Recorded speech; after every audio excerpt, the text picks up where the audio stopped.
Hey, this is Matt. This is Mental Model Monday number 15. I'm doing this on a Friday because I was traveling last week.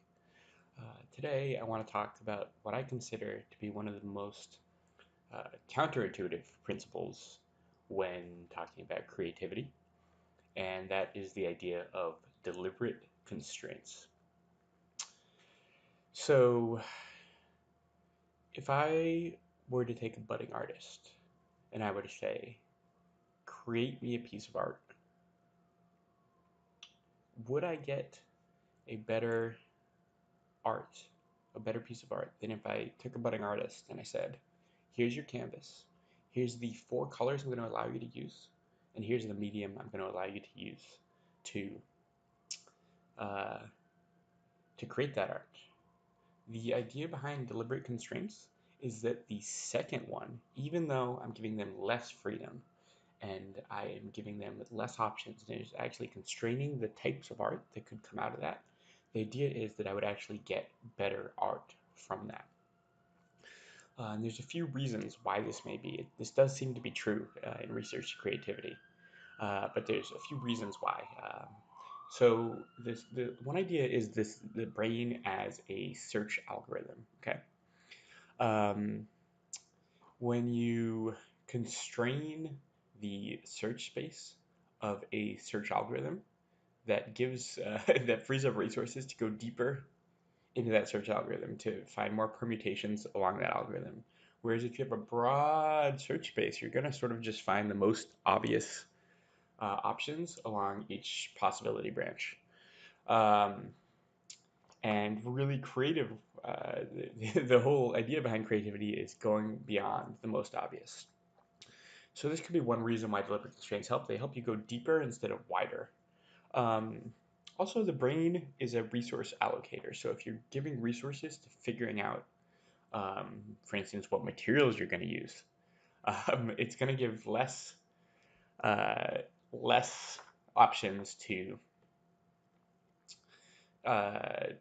less resources to actually being creative with the art itself. And there's also this idea of heuristics that your brain uses. So your brain will often substitute a simpler answer, simpler question for a complex question. So if the question is, what is the best piece of art I could create? What it might substitute is, what is the most obvious piece of art I could create?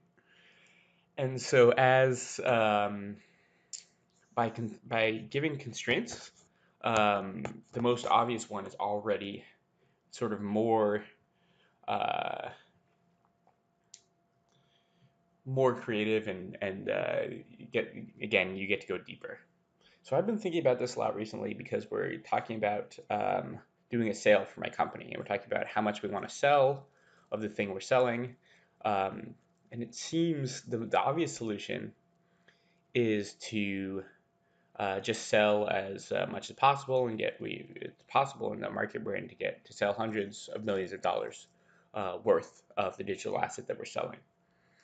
But when you look into the research on companies, one of the most common forms of failure is raising too much money or hiring too many people too quickly.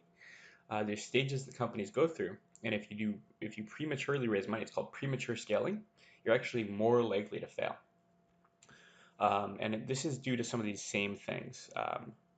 Also, if you don't if you don't have resources like money, then your brain is going to force you to find ways to make money. So that's another reason that premature scaling works. But I use deliberate constraints all the time when I am brainstorming, when I'm writing, when I'm doing these mental model Mondays and figuring out what I'm going to do. I put a deliberate constraint on, okay, it has to be something that I used this past week, or um, I'm only gonna do something with the first few letters of the alphabet, and it forces my brain to go deeper and be more creative. So I'd highly recommend try using deliberate constraints, try putting them in your everyday life, and see what happens.